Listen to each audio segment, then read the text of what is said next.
think it's fitting that we're here at the Hard Rock Hotel because we got this rock star panel here for you today.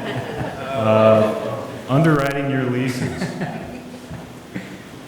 So I am Kevin Londerholm, AVP of Operations and Technology here at LHPH Capital, and I'll be moderating this session today on underwriting your leases. Up here with me, I have Bill Elizondo with NIADA, Trig Waldbillig from Stepping Stone Auto Finance, and Lee Wells from CarRate. So before we dive into some questions and get to know the panelists a little better, I wanted to highlight the ways that proper underwriting can help you dealers, as well as the importance of underwriting. So determining vehicles to purchase and who to lease those vehicles to is just huge. Proper underwriting can help avoid just major headaches, major expenses. Wrong decisions can just cause a whole lot of work with collections. Helping match the customers to the appropriate risk when structuring the lease deal is huge in underwriting. And it can also minimize charge-offs by looking at your past performance. It can help predict future performance. Underwriting can also create consistency. You can use a checklist for minimum requirements, or you can even use like an automated scoring process. And it helps standardize your data collection practices, which is just crucial to have those specific steps that you run every single deal through. So we did attend the NIADA convention a few weeks back in San Antonio, and I did just want to share some quotes that I thought really hit the nail on the head in terms of the goals of underwriting. So the first is from Scott Carlson, the founder of AutoZoom. He said, "The name of the game in this business is having the highest amount of active paying customers relative to fixed overhead." And the second quote I wrote down was, "There are two major ingredients for securing funding to grow. You must be profitable, and you must prove that risks have been identified and mitigated." That was by Richard Tucker. So I thought these quotes were great. And so with that being said, let's see what our expert panelists up here can pass along to you all today in the audience during the session on underwriting. So let me introduce you to Bill Elizondo on my far left. Bill Elizondo is a senior 20 group moderator and consultant for the NIADA. Prior to the NIADA, he was a COO at AFS Dealers, responsible for consulting and training. Before that, he worked at America's Car Mart as vice president of operations, working with 29 dealerships. Bill also was a director of sales at Superior Auto, working with 67 dealerships, and Car Financial as the national accounts director. So Bill, good morning. Good morning. How about you tell us a little bit about your current role with the NIADA? So my current role with NIADA, closer. You sure? I'm pretty loud. Is it on now? Yeah. You don't need it. Normally I don't. You know that I don't need it. I am a current senior moderator for 20 groups. Buy here, pay here, retail, service, and of course, lease here, pay here. We have dealers from across the country that we moderate for, and we work with them in these 20 groups.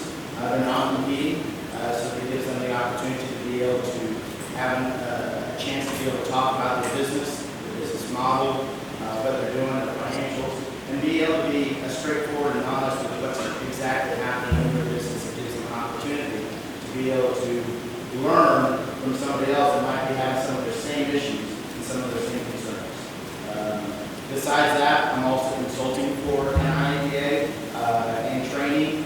We do boot camps online, virtually, and for some in person, whether it's collections, sales, operations, management, and then the consulting side. Some customers are here in the room right now that I've actually gone out and visited, but it's just consulting and doing the specific of management, operations, whether it's sales or collections. So a little bit about me, and then I swim on occasion as well. So sometimes sometimes in the Pacific Ocean, or at least in the San Diego. So that's it. You're in the right spot then, Bill. Welcome to San Diego. Thank you. Thank you. Okay, and next we have Trig Walbillig, owner-operator of Stepping Stone Auto Finance, an indirect subprime leasing company. Previously, he was founding member and managing partner of Greenlight Auto Solutions, also an indirect subprime leasing company. He is directly responsible for funding and servicing thousands of indirect leases in the past 6 years. During the 10 years before transitioning to indirect subprime lending, he managed all facets of a large independent dealership with its own LHPH portfolio. Other relevant experience includes several years managing new car franchise and emphasis on new vehicle leasing. So Trig, I know that we saw you on a panel yesterday, but can you tell us a little bit more about your current indirect operation and how long have you been at it? Thanks. The current operation's been going for about a year now. I work with a handful of dealers on a monthly basis, meaning I have some dealers that don't send in deals very often, but I have a handful that I work with every single month to fund deals. I developed software before the company started that allows me to interact with the dealers and makes it a real easy process for the dealers to know if the vehicle that they have in their inventory works, what kind of profit they'll make based on the down payments, and then pumps out all the paperwork for them to sign. So that's kind of how my interaction with them happens. Once that's done, I pay them and I start servicing the notes. It seems to work pretty well. Awesome. Thanks, Trig. And last, we have Lee Wells, currently GM and founding executive of CarWright, a branded used car dealer network with 25 locations in 10 states. Prior experience started with classic training as a CPA for 5 years, 15 years of mortgage banking, including subprime, residential, rental, real estate acquisition, and management. Spent 10 years in technology during the first .com boom. And other relevant experience includes asset packaging and securitization, bank loan syndication, most recently express car wash development and operation. Morning, Lee. So how long have you been with CarWright, and what type of volume are you all doing on a monthly basis? So I started with CarWright in September 2010. It was me and a collector of 300 buy here, pay here accounts. And the owner and founder I believe that we were the first client or customer of LHPH, and we developed the first subprime lease with them, with their help. And we did 20,000 leases over the last 10 years, on that platform. And it's grown pretty, over the years. I mean, I know that originally, I did everything. I did the underwriting and did the accounting and did the cash management and whatnot. It's grown now where we have a collection group, and we have actually I just have 2 direct reports. I have the collection team that reports to me through one leader, and I have a legal team for post-judgment collections that reports to me from his team. Awesome. Well, thank you for the introductions, and now we can move into the panel questions that I kind of wrote down beforehand. If you have any questions, feel free to raise your hand, and I'll get to your questions from the audience. Okay, so number 1, what did underwriting look like at one of your first dealerships, and how did you know improvements were needed? Were there any KPIs that you were tracking that you thought, okay, there need to be some changes made here in our underwriting?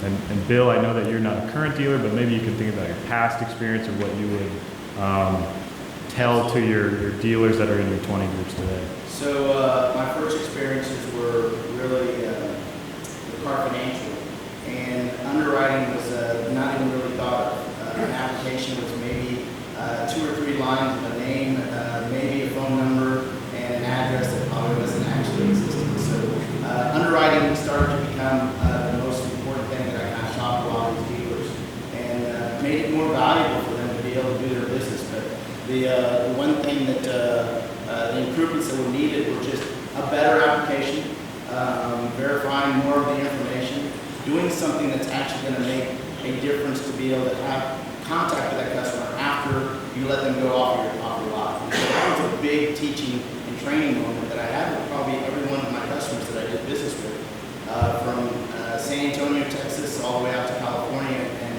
and in between. That these dealers just this was almost 25 years ago.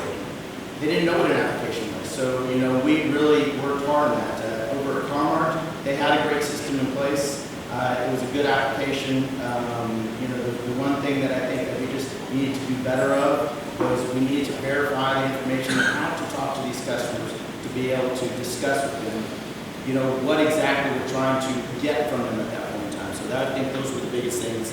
Superior about the same way. So, you know, there was always a teaching moment, and the teaching moment for me was just the fact that we could actually do a little bit more to gather a little better information and be able to talk to the individuals that the customer had given it to us as references that would give us more information about them. Awesome.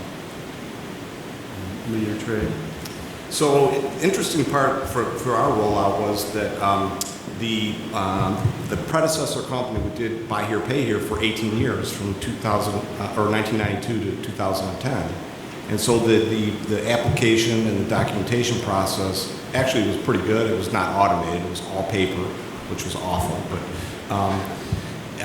the interesting thing for us was actually not that part of the process. It was the inventory. The inventory that we had for the Buy Here, Pay Here platform didn't work for the Lease Here, Pay Here. It wasn't the right stuff. So it took us about, I don't know, whatever, 3 to 6 months to change that, you know, the buying and get rid of the old inventory and buy nicer cars, you know, and convert to the LHPH model. Now, we have gotten a lot more sophisticated over the years, and there's other questions on that to change the underwriting, but we kind of hit the road with a kind of a roadmap to start with.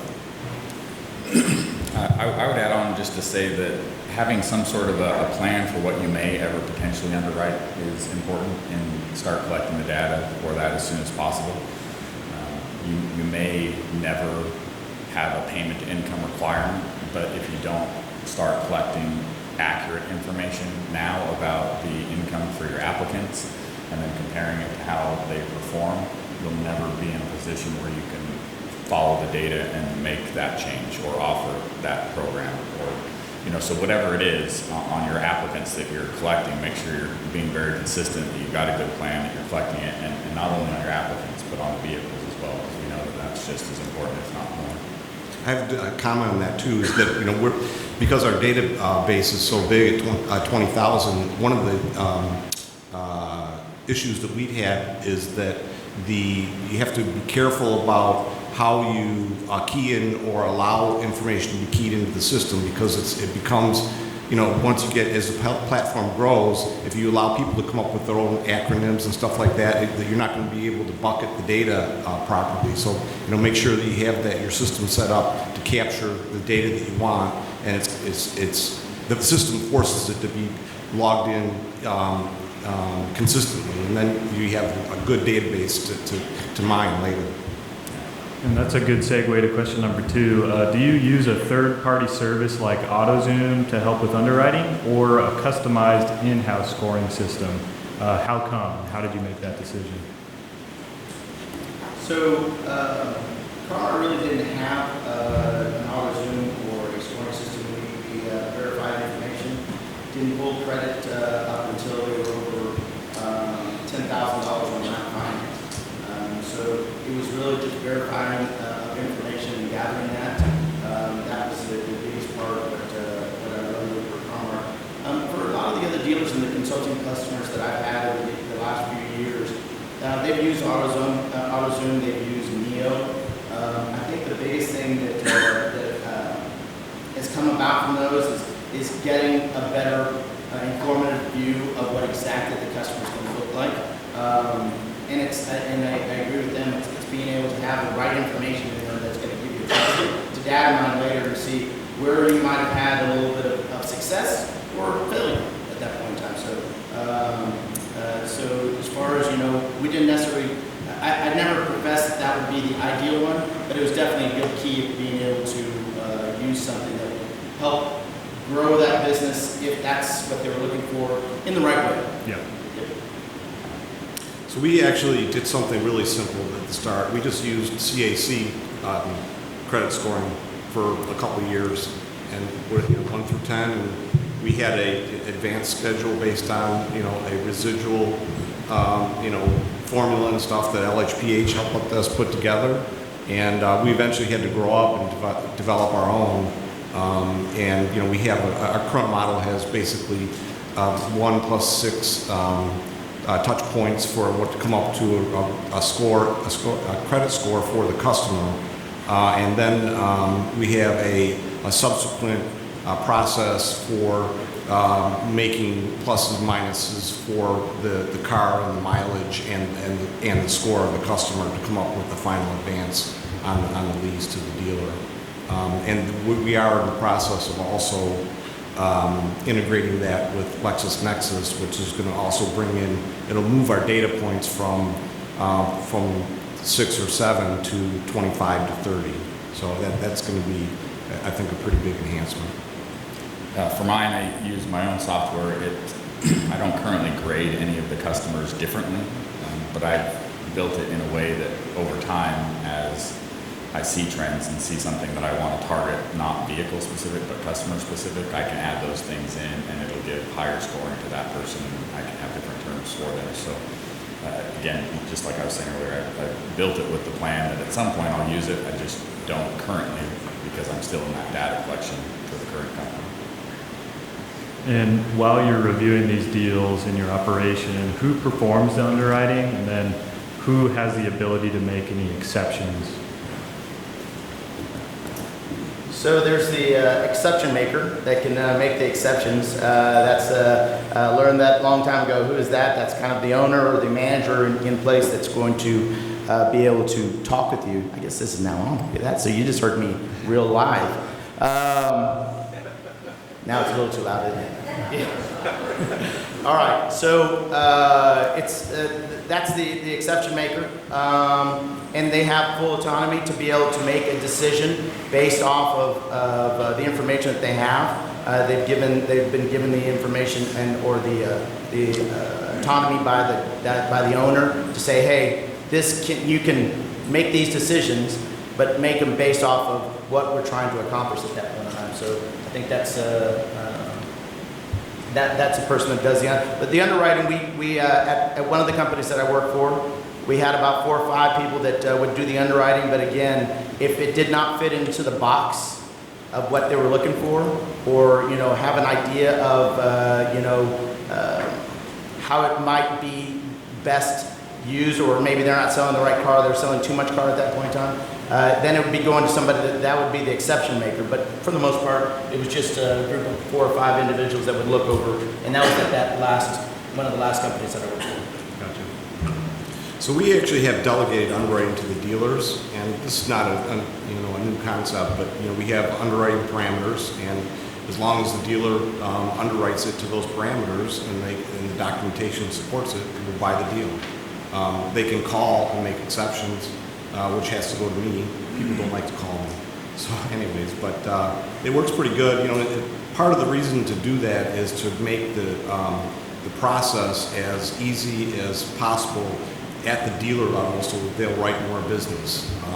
Not that it does get sticky, because if they're out of the box, you have to arm wrestle them on what you're going to fund it, because it's not going to be what they think it was.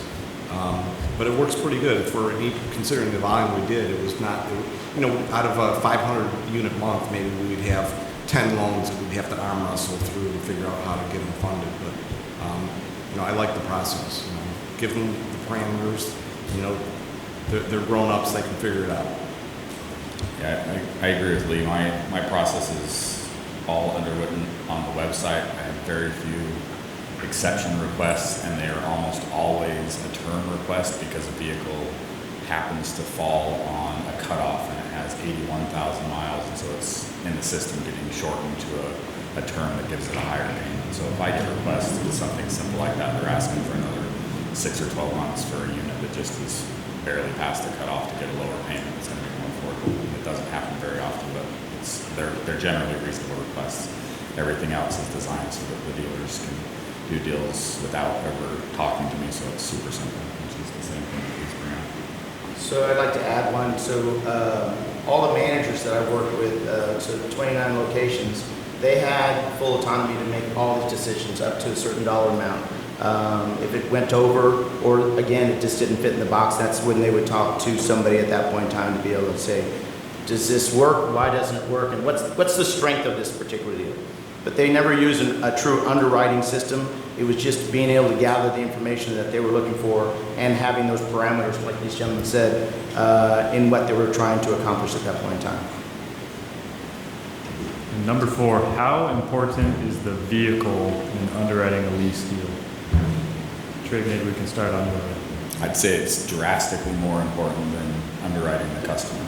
So for me, it's what I focus on most of the time. Eliminating vehicles so that they don't even pop up in search results for my dealers. When we had the data analytics done on our portfolio after we'd done the 3,000th account, the thing that stood out to me the most, aside from the payment issue that I shared with you yesterday, was that even though we were offering a free warranty service, tried to make it as easy as possible to maintain the vehicles, we still had 40% of our repossessions that we tied back to likely being caused by mechanical.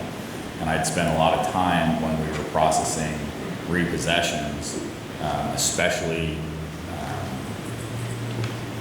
when the customers were saying certain things, we'd put that in the notes, but if they're on the recondition, I don't know if I would call it reconditioning, but our wear and tear inspection, if the repairs requested were things that were going to prevent them from using the vehicles, it's got a bad alternator, it's got a bad trans, it's got a bad engine, I would disregard whatever the collectors put in for the reason for repossession, and I would put in mechanical, because we know that they weren't using that car, they're not going to pay for it. And so when they went back and looked at that data and told us what percentage of the repos were still mechanical, even though those people had a warranty, it just reinforced how important it is to put them in reliable vehicles up front, because we can tell them we're going to fix it, we can tell them we're going to pay for oil changes, we can do all these things, beg and plead, and we're better off to just put them in a car that's more likely to last. Interesting that I kind of break that question down by vintage, is that from 2010 to 2015, kind of across the board, as long as he had a nicer vehicle, our average mileage was less than 40,000, probably 2 to 3 years old. Didn't matter if it was a domestic or a foreign. All of those static pools performed almost exactly as we expected, and probably exceeded our expectations by 5 or 10%, which was pretty amazing. The vintages of 16 and 17, actually, with the industry, I don't know if there was a combination of things, if it was the development of our own underwriting changing, moving away from CAC, and the competition, in the marketplace for the subprime. We also moved from 36 to 48 months, but the pools from the stat pools from that period, it was unquestionably that it was actually interesting. One of our dealers in Connecticut, he refused to sell any car except a Toyota or a Honda, and so his pools were all Toyotas and Hondas, and he kicked butt. I mean, during that, everybody else fell flat on their face for those years. So we did make adjustments for that, and with industry changes and better underwriting on our part, the vintages after that actually did perform, and the performance did narrow some, but I think that there's still, the residual value of those Toyotas and Hondas were just, it's like gold. It was interesting. Yeah. Absolutely, extremely important. The vehicle itself is going to be what's going to drive that customer to continue to come and pay and take care of their account. So when it does and has mechanical issues or has problems, you're going to have a potential default at that point in time. So I would normally put it into about 4 different buckets. Good customer, good car. Then you have good customer, bad car. Then you'd have good customer, or you'd have good customer, bad car, bad customer, good car, and then bad customer, and then bad car. So there's 4 different buckets that you have at that point in time. The car was always the most important one that you focus in on, and you made sure that was going to make the note. It was going to take care of the obligation that you tried to make with that particular customer. And the last thing you want is for that customer to come back the first few days or so, saying they have issues or something else, or giving them a chance to make a list of items that they want to be able to come back and talk to you about because they don't like what they're driving, and buyer's remorse at that point in time. But it was important to make sure that the customer was the one that was satisfied with the car, and that you were satisfied selling that particular car to that customer.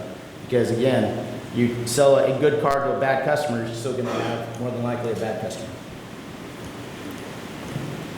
And number 5, what are the most important metrics when you are underwriting a deal? What are your must-haves when you're collecting information from the lessees?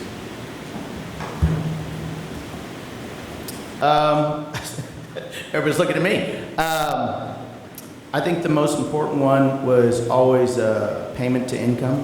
I looked at that very highly, and that was something that we always talk about.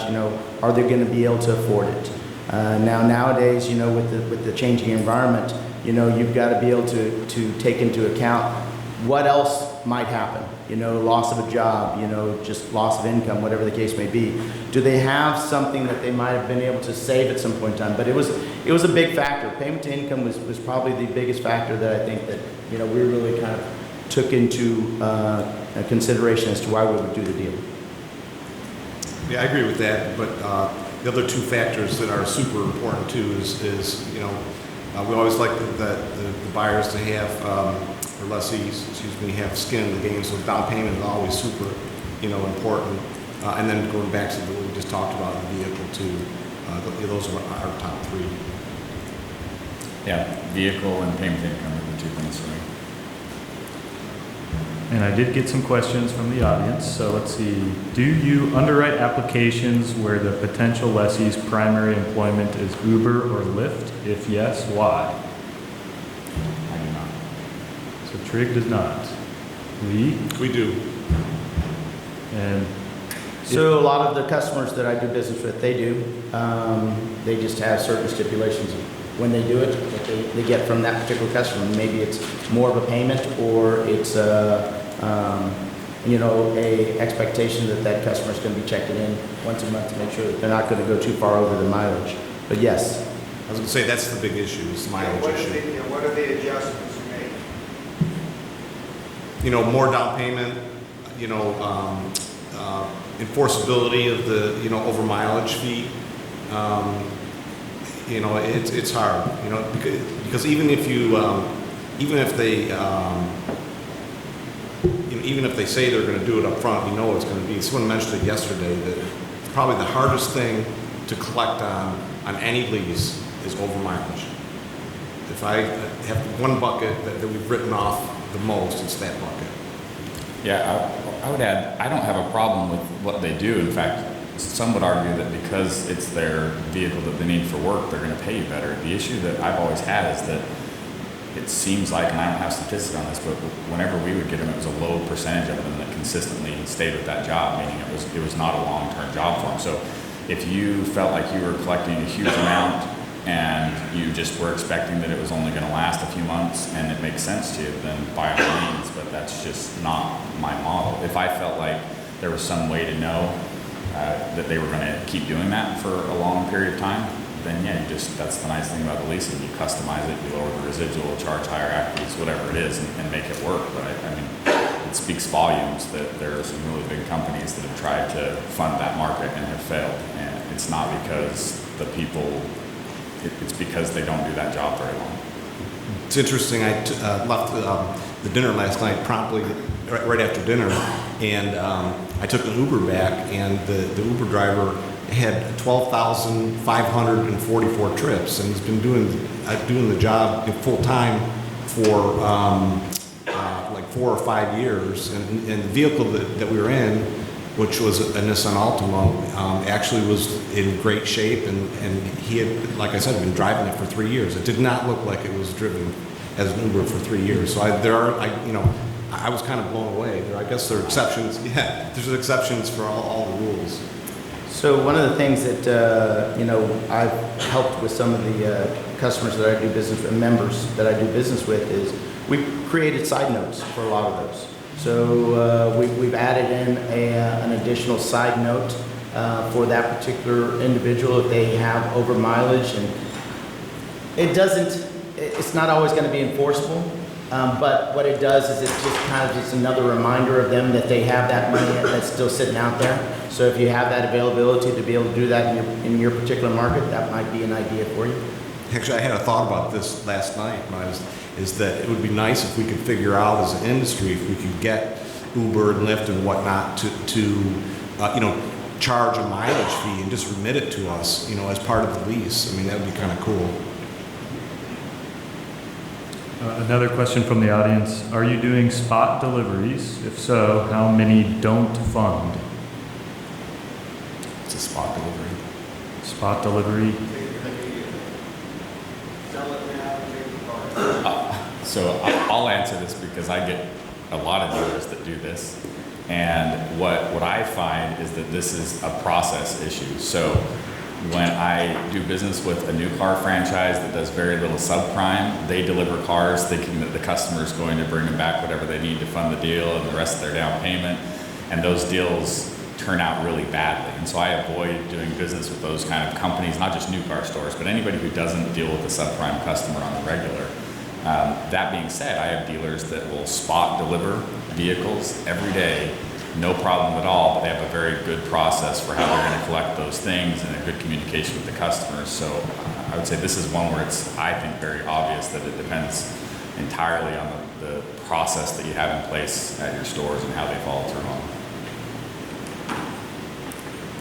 So we don't necessarily do spot deliveries, but as everybody knows, that particularly people that have multiple locations where you can't be there every day, that the leaders at the stores, particularly if they've been car guys a long time, they're gonna fund a deal, and it's only 90% packaged, and that's gonna happen. They're gonna slip, but eventually, like I said, eventually you wrestle the pipeline at the end of the month, and it clears one way or another. And we're getting short on time, so I wanted to skip ahead in the questions I had prepared. Has the pandemic caused any changes in the underwriting process or requirements? Absolutely. Any changes? It's a better verification. It's more information that you're going to gather from that customer. So as far as the underwriting, this is the time that you really need to kind of actually gather good information, because there's so much fake information out there. A fake paycheck stub, a fake verification, fake whatever you name it, and it's being able to be bought over the internet. So has the pandemic? Yes. With a lot of things, it's only increased the opportunity for us to make sure that we're getting good information from that customer based on what they're actually providing to us at that point in time.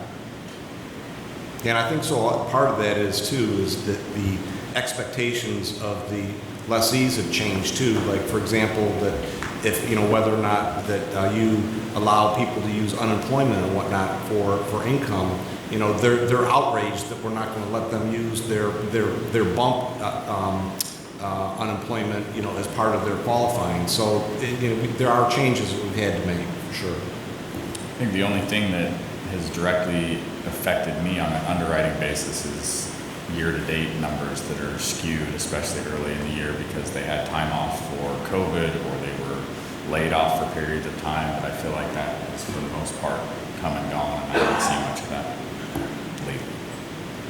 And another question from the audience.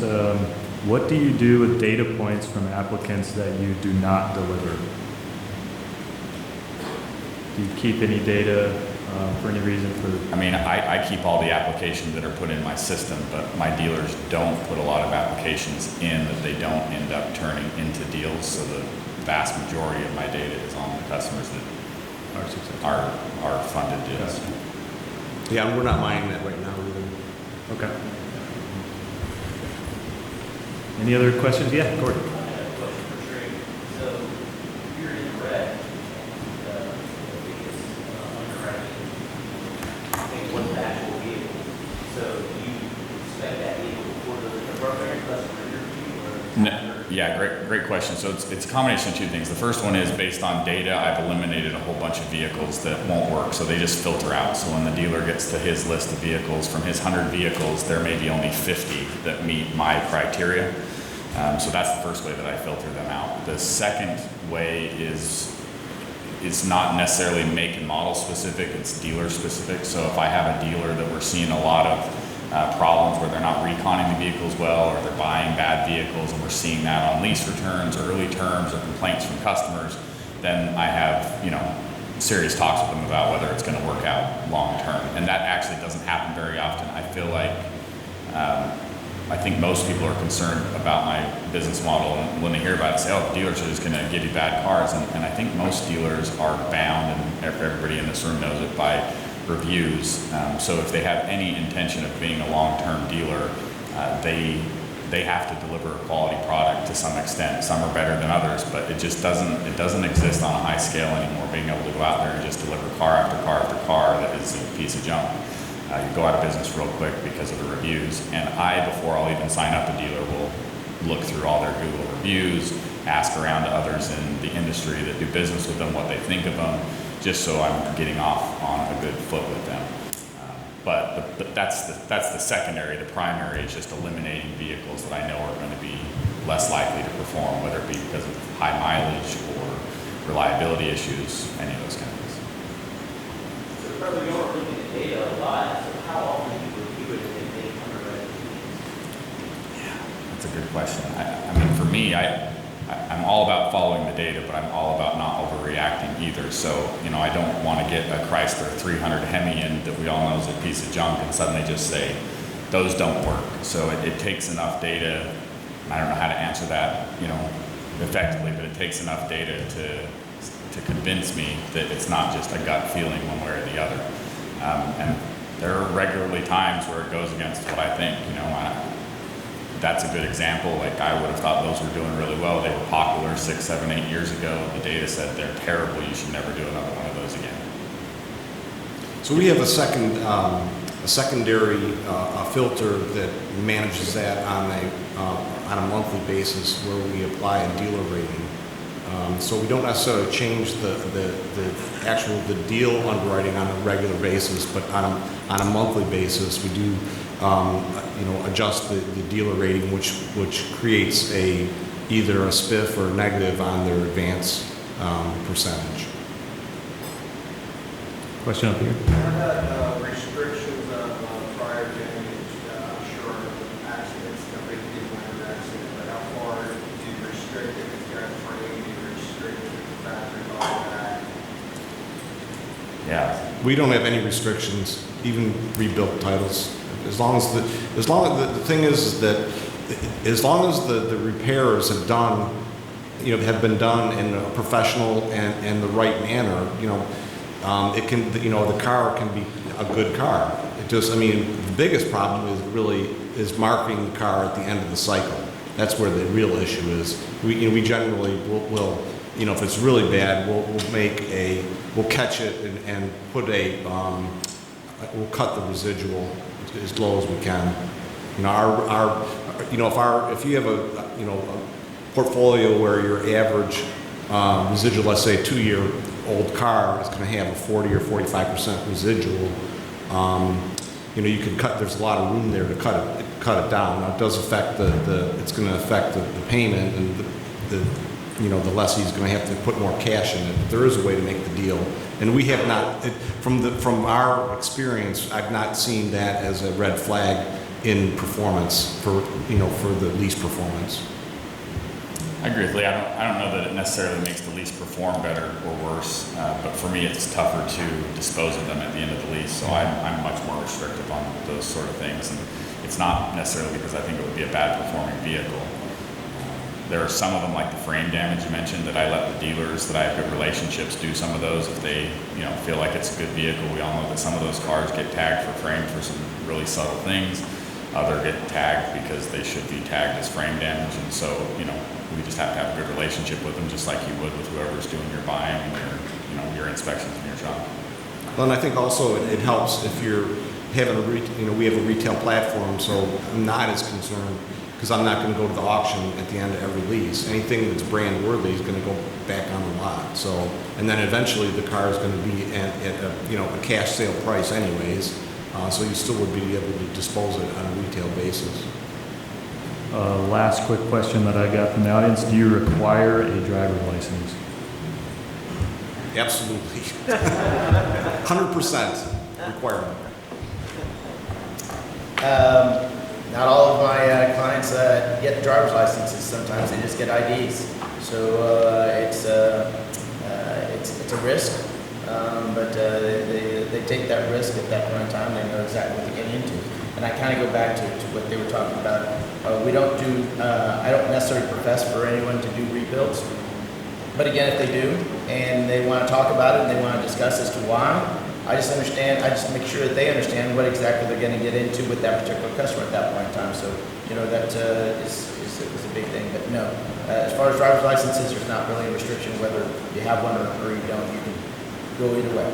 So for us, because we have our biggest concentration of dealers in Michigan and we're headquartered there, in Michigan you actually can't roll a car without a valid driver's license. So because of that, I guess it's part of our culture that we do that with our network, even though we're in 12 states. So I require a driver's license, and I also require insurance up front, and both of those things, I gotta tell you, are primarily based on a couple of things that have happened over the years where we've had a customer get into a really bad accident, and their attorneys reached out to us, and through our attorneys requested only two things from us, and they requested to know if the customer had insurance when they took the vehicle and if they had a driver's license. And because they've asked for those things, even though I have no other basis for this, we have continued to require those two things at delivery as part of our funding. So I'm not saying that there's some law out here. I'm sure they would tell you if there was that would require it, or if there's some sort of a court case, they would tell you if there was. But it just scared us enough that we've continued doing that ever since, because it didn't just happen once. It happened several times with two different local ambulance chaser law firms. good point. Any other final questions for the panel? Yeah. Have you ever tracked that to see how long someone leasing pays on the lease, like 12 months, 13 before it's default, 14 months before they go to default? I'll tell you, I'll tell you an interesting piece of data, because Lee was saying the skin in the game thing, and I'm not saying this is right for everyone, but on our roughly 3,000 accounts, the difference between somebody that put plus or minus $600 down payment was less than 1 month. So they were performing 14 months roughly if they had over that amount of down payment, and it was like 13 and a half months if they didn't. So if I could get my dealers to do 0 down deals at a higher volume, I would have no problem, because then I wouldn't have to ever deal with the problems that come with the deferred downs. That is interesting, although we don't do deferred down payments. So. We have a deferred down. We talk about it all the time. It's another option for the customer to be able to kind of get into that car. So yes, that's definitely an option. Especially most DMSs have that, some don't. So you have to have the right capabilities within your DMS to be able to do something like that. Yep. Yeah, I think that's a no bid, like, well, add this, absolutely not. Like customers or vehicles or anything? Yeah, lots. Yeah, certain type, like Uber drivers, it's a no deal for me. V8 cars and trucks never worked for me, so those are no deals. I have a lot.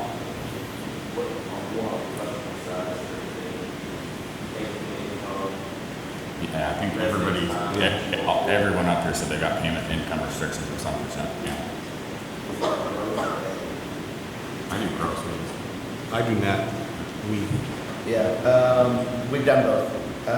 Just of course one's going to be a little higher than the other, with the gross versus net. But I'm more of the net guy, and I would profess that net would be the best way to look at it, because when it's all said and done, all that money that comes out for everything else that you're not thinking about, that gross is not going to look as good. Yes. In terms of apps to funded deals or funded leases, what are you looking at look to book? What does look to book mean? What you're funding relative to the book Relative to value? your applications.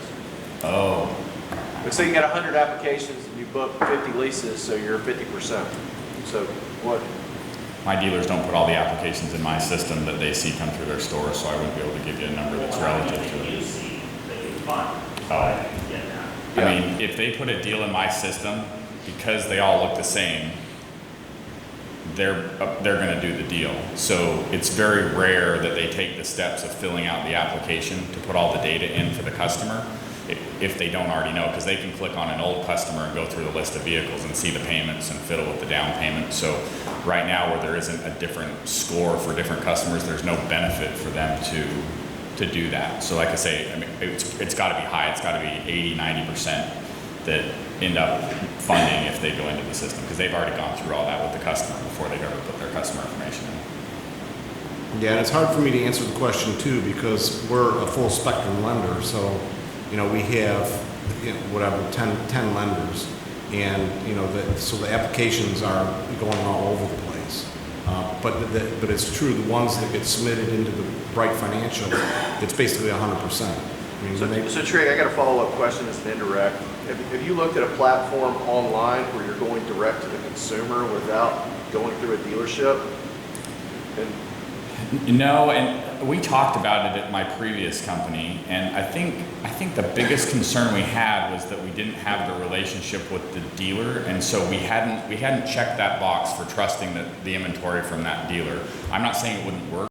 It just, we weren't having a problem getting deals from trusted dealers. I'm absolutely sure it was something that I would be open to if I had absorbed everything I could from the dealers I was working with and needed to find a way to do more. We got to a point where we had all of our good dealers listed on our website because we were starting to get a bunch of word of mouth. And so the numbers on our website initially for the first couple years were only people that were coming in to make payments. The data told us that. And then the third year it transitioned and we started getting a higher number that were going on to a page we created that said, find a dealer.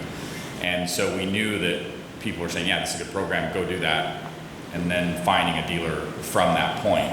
So I feel like we probably could have taken the next logical step, which was to vet a bunch of other dealers, even if we weren't doing regular business with them, and just add them onto the list somehow and say, yeah, we'll do deals with these dealers. So I'm sure it wouldn't have been a terribly difficult transition.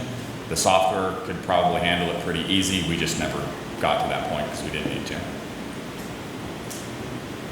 Thank you very much. We're out of time. They'll stick around after the panel today. Just a big thank you to our rockstar panelists today.